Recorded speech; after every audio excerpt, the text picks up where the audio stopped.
अल्लाह करीम का अपना एक तरीकाकार है कि वो इंसान को बताता है कि उसका होना हमारी ज़िंदगी में कितना ज़रूरी है।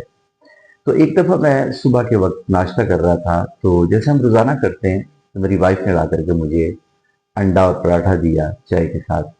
मैं लज़ीज़ तरीके से मैं खा रहा था, बड़े मज़े से लेके। तो अचानक मेरे ज़हन में आया कि ये जो अंडा होता है, इसमें कितने इंग्रीडिएंट होते हैं, कितने अज्जा होते हैं। तो मैंने गूगल से और यूट्यूब से दरियाफ्त किया तो पता चला कि जो अंडा है इसमें 32 किस्म के इंग्रेडिएंट होते हैं। जैसे कैल्शियम है, पोटाशियम है, फास्फोरस है और प्रोटीन है, फैट्स है।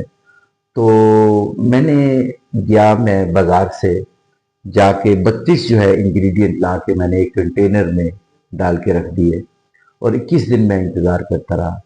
तो जब 21 दिन के बाद मैंने इसको देखा तो उसमें से बदबू आ रही थी। तो मैं सोचने पे मजबूर हो गया कि ये जो अल्लाह करीम ने अंडे के अंदर ये सारे पैक करके आम जिंदगी में हमारे सामने रख दिए और 21 दिन के बाद उसमें से एक खूबसूरत जीता जागता बच्चा आ जाता है। तो फिर मैं सोचने में मजबूर हो गया कि इसके जो इसका रेस्पिरेटरी सिस्टम है, जो इसका डाइजेस्टिव सिस्टम है, या इसके अंदर जितने भी सिस्टम्स लगे हुए हैं, आंखों का देखने का फिनोमेना है, उसमें ब्रेन है, उसमें माइंड है, तो ये कहाँ से चीज़ें आ जाती हैं। तो पता चला कि ये रब रहीम रब करीम ही अता करते हैं। तो इसी तरह हमारी ज़िंदगी में भी रब करीम और रब रहीम की तरफ से बहुत सी चीज़ें हैं, अगर कोई लेना चाहे, देखना चाहे तो।